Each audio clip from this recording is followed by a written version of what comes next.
All right, do me a favor. Just mentally minimize whatever you're doing right now and look at your computer's desktop.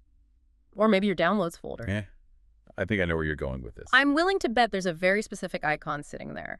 It's that little stack of 3 books, purple, blue, and green, with a belt around them. The WinRAR The icon. legendary WinRAR icon. It is the cockroach of software, and I mean that, with total affection. It survives everything. It really does. Everyone has it. Everyone uses it to unzip files. And absolutely nobody has thought about it since, 2012? It's digital furniture at this point. You install it, you ignore that please buy a license pop up for a decade, and you just move on. Right, the infinite trial. But here's the thing about ignoring digital furniture. Sometimes it catches fire. And today, literally today, January 28th, 2026, we are looking at a massive bonfire. Google's Threat Intelligence Group, GTIG, they just dropped a report that is, it's alarming. Alarming is putting it mildly. This isn't one of those, hey, update when you get a chance situations. Google, ESET, and a bunch of other groups have flagged this huge active campaign exploiting a critical bug in WinRAR. And the people using it? The user base is a geopolitical nightmare. We're talking Russian military spies, Chinese state hackers, Brazilian bank thieves, all of them using the exact same key to get into machines. Okay, so that's the mission for this deep dive. We're going to unpack this new report from the Hacker News and Google and figure out how a bug that was supposedly fixed 6 months ago, back in July 2025, has become the weapon of choice for, seemingly everyone. And that's the core of it, right? The timeline. We usually freak out about 0 days, bugs that have no fix. This is an end-day vulnerability. The patch exists. It's been out there for half a year. But the attacks are speeding up, not slowing down. Exactly. Which means something is very, very wrong. All right, let's get into the mechanics before we get into the spycraft. The culprit is CVE-2025-8088. It's got a CVSS score of 8.8. Critical. Now, I'm not a coder, but 8.8, that sounds like burn the computer territory. What's actually breaking here? So to get the break, you have to get the job. WinRAR has one job. Take a compressed file, a zip or a RAR, and unpack it. You tell it, put these files on my desktop, and it does. It's supposed to be a contained process. Right. It's a box opener. It takes things out of the box and puts them on the table. Exactly. But this vulnerability, CVE-2025-8088, is a path traversal flaw. Path traversal. Yeah. Okay. So imagine you tell a mover, unpack this box in the living room, but while you're not looking, he takes one specific item, walks upstairs, and hides it under your pillow. Okay, that's creepy. But how does software do that? I thought programs were restricted to whatever folder you're working in. They're supposed to be. But in this kind of attack, the attacker messes with the file names inside the archive. They use characters like, the classic is ... Which means go up a level. Right. And if you stack enough of those together, you can basically tell the program, hey, climb out of the downloads folder, climb out of the user folder, and go wherever you want on the C drive. So the file itself has the escape plan built in. Precisely.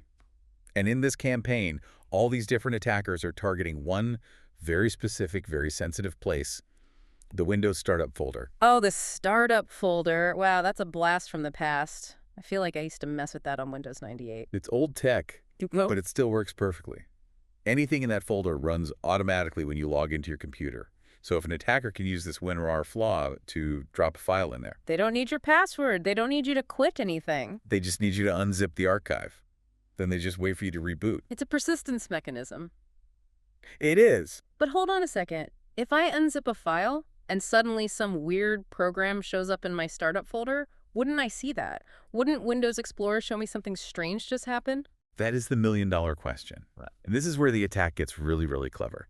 It's not just about where they drop the file, it's about how they hide it. Okay. They're using something called alternate data streams, or ADS. Alternate data streams. I've heard the term, but honestly, I have no idea what it means. Sounds like something from the Matrix. It's actually a legitimate feature of the Windows file system, believe it or not. The simple way to think about it is, it's like a secret pocket on a file. A secret pocket? Yeah. Imagine a photo. You see the image, right? But what if there was a sticky note attached to the back of it that you couldn't see? Okay, I follow him. I see the photo, I don't see the note. Exactly. But in this case, the sticky note isn't text. It can be an entire executable program. Whoa. So the attackers create a harmless-looking file, like a PDF called invoice.pdf. You unzip the archive, you see invoice.pdf land on your desktop. You're like, great, it worked. But that PDF has a shadow. It has a deadly shadow. Hidden in its alternate data stream is a malicious file, usually Windows shortcut, an LNK file. And because of the bug, WinRAR doesn't just extract the visible PDF. It extracts that hidden stream and detaches it. And because of the path traversal, it sends that detached shadow straight to the startup folder. Bingo. So you're sitting there looking at a boring PDF on your desktop, completely unaware that you just planted a time bomb in your system. That is just elegantly nasty. It uses my own trust against me. Your trust in the interface? Yes. And the kicker is the delay. The malware doesn't run right away. If your PC went crazy the second you unzip the file, you'd connect the dots. Oh, that file was bad. Right. But this waits. You finish work, you shut down. Next morning, you boot up, and bam, the trap springs. And you'd probably never connect it to that file you downloaded yesterday. Okay, so that's the weapon. No, who's using it? You said a geopolitical free-for-all. It really is. To get the scale, you have to rewind to July 2025. This was patient zero. Before there was the patch, when it was a true zero day. ESET found a group called RomCom using it. RomCom. Please tell me their thing is hacking people with Hugh Grant movies. I wish. No, the name's pretty ironic. They're also tracked as UNC 4895. They're what we call a dual threat group. Which means? Means we don't know if they're spies or just crooks, so we assume they're both. So day job is espionage, night job is stealing credit cards. Pretty much. They were using this exploit to deliver a backdoor called SnipBot. And interestingly, this group is also linked to the Cuba ransomware operations. You've got this blur between high-level spying and, brutal encrypt your hospital ransomware. Yeah, a very blurry line. So RomCom had this all to themselves in July. But then WinRAR fixed it. Version 7.13 comes out July 30th, 2025. End of story, right? Apparently not. Not even close. Here we are in January 2026, and the floodgates are open. The Google report says that since the bug went public, the big state actors have piled in. And the biggest name on that list is Sandworm. Oof. Sandworm. For anyone who doesn't follow this, Sandworm isn't just some hacker group. No.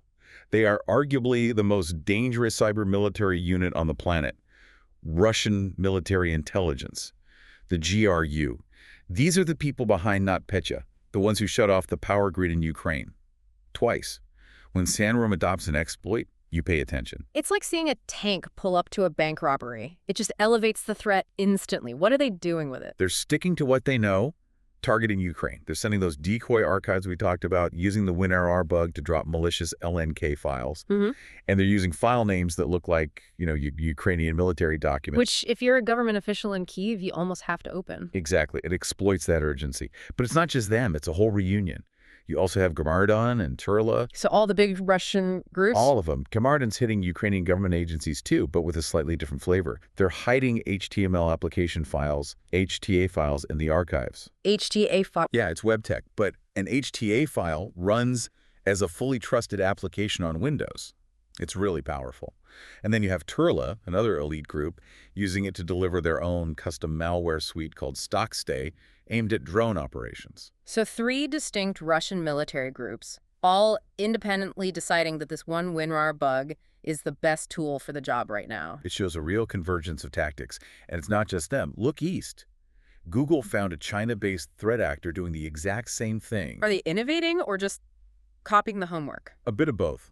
They're using the exploit to deliver poison ivy. Poison ivy, stop. That RIT has been around forever. That's ancient. It is ancient, nearly 2 decades old. But that's the thing about a lot of these groups, they're pragmatic. If a 15-year-old tool works, they use it. It's old school, but it's effective. If it ain't broke, don't fix it. Unlike WinRAR, which was broke and nobody fixed it. Touché. Okay, so we have the heavy hitters, Russia, China. But you mentioned Brazilian bank thieves. How do we get from the GRU to a heist in Sao Paulo? That's the trickle-down effect in cyber warfare.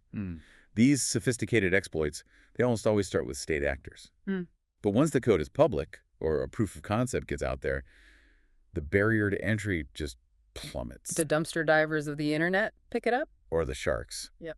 Google tracked a specific campaign targeting Brazil. These guys aren't looking for state secrets, they want money.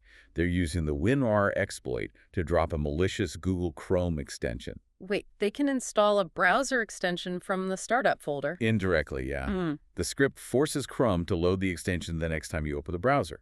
And this extension is a sniper. It just waits for the user to visit one of 2 specific Brazilian banking websites. And when they do? It wakes up and injects malicious JavaScript.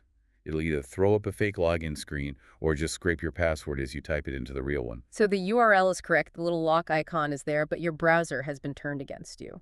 Exactly. And beyond that, we're seeing the commodity malware crowd move in, people just buying off-the-shelf stuff like Asyncrat or Xworm and using this WinRAR bug to spread it. It's become a Swiss Army knife for anyone who wants in. Which brings us to what I think is the most fascinating and terrifying part of this report. How did this go from a secret state weapon to a commodity so fast? This wasn't an accident, was it? No, it was a business transaction. Google identified a specific seller going by the handle ZeroPlayer. ZeroPlayer. Sounds like a bad 90s hacker movie name. It does, but this person or group is a serious operator.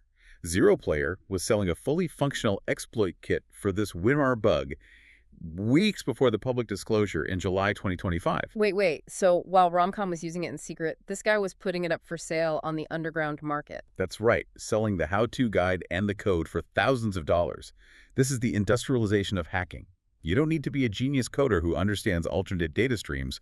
You just need a crypto wallet. That explains the explosion. The barrier to entry was just lowered by a vendor. Precisely. Google calls it a thriving underground economy.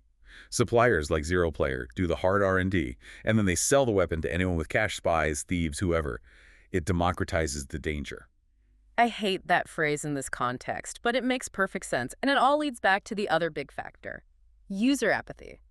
Why does an end-day exploit from 6 months ago still work? Because nobody updates WinRAR. I'm guilty, I'll admit it. Windows forces me to restart. Chrome updates in the background, but WinRAR, it's just... Yeah, and attackers bank on that. Google calls it the defensive gap. We're good at patching the OS, but we're terrible at patching our utility belt, the unzippers, the PDF readers. An end day in WinRAR is practically a 0 day because the patch rate is so low. It's like putting a steel vault door on your house, but leaving the cat flap wide open. And just to ruin your day a little more, the report mentions this isn't the only open cat flap. There's another WinRAR vulnerability, CVE-2025-8088, that's also being actively exploited right now by other groups. Oh, come on. A second one. A second one.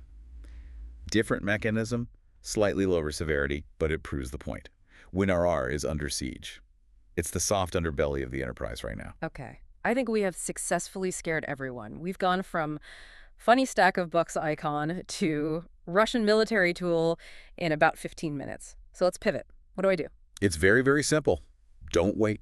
Open WinRAR right now. Go to the Help menu, click About WinRAR, and look at the version number. What's the magic number we're looking for? 7.13. If you are running version 7.13 or higher, you're safe from this one. If you're on 6 point something or 7.0, you're a sitting duck. And if you see version 5.0, just, I don't know, throw the computer away. Or just uninstall it. That's the other option. Windows 11 can handle RAR files natively now. You might not even need WinRAR anymore. Reducing your attack surface is always the best move. That's a great point. If you don't use it, lose it. So before we wrap, I want to go back to ZeroPlayer.